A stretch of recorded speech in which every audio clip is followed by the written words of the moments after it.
What's going on, guys? I've got here a 2013 Ford Explorer, and I'm using this car to point out to you the location of the starter relay as well as the two fuses for that starter.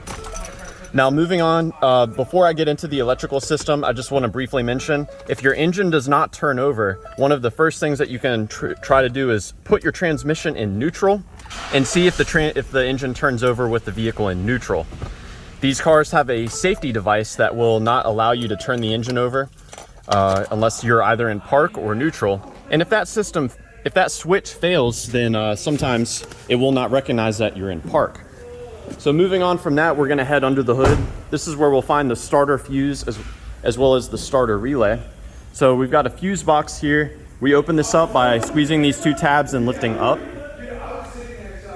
Now the fuse that provides power for that starter to engage is this 30 amp fuse right here. We can look down through the top of the fuse and see that it's intact. If you do need to remove it, it's best to grab it with some pliers and wiggle it side to side while you pull it up and out. Sometimes you'll break the plastic top off of that fuse, and it's really not the worst, but so that's the starter fuse. This provides a constant power to our starter relay, which is here. When this starter relay is engaged by the computer, it will take power from that fuse and send it to the starter itself for it to turn the engine over.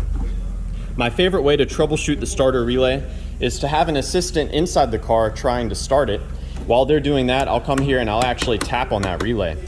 Sometimes relays can get stuck, and by tapping on the relay, you can get it to start working again. Further troubleshooting beyond that, what we can do is remove the starter relay. You just wiggle it side to side while you pull it up and out. We're gonna set the starter relay aside and we can swap in another relay. So I'll take out the rear defrost relay, which is actually the same part number. And I can install this relay where the starter relay normally goes. And if after I swap the relays, the engine starts, well then I know my original relay is probably no good. Now there's another fuse inside the car I'm gonna show you. But before we do that, I just wanna show you a troubleshooting step. You can directly send power to the engine starter by connecting these two pins together. So this is something you can do to bypass the ignition switch, the relay, and the computer, and it should result in the engine turning over. It's kind of hard for me to get this down in there. So yeah, it's a tight fit for my pliers, but you heard the engine crank just now, and it's because I connected these two terminals. So this is just a good troubleshooting step for you to see if your starter even works. Some wire would do this as well. If you do connect those two pins and the engine does not turn over, then it's very likely that you have a bad starter or the connection to the starter is bad. But of course, you'll also want to inspect your battery terminals. Make sure that they're clean, tight, and free of corrosion. You can see this one's loose, so that could in and of itself cause some intermittent problems with the starter. Now let's move inside the car. I'm gonna show you the fuse that provides power to the ignition switch.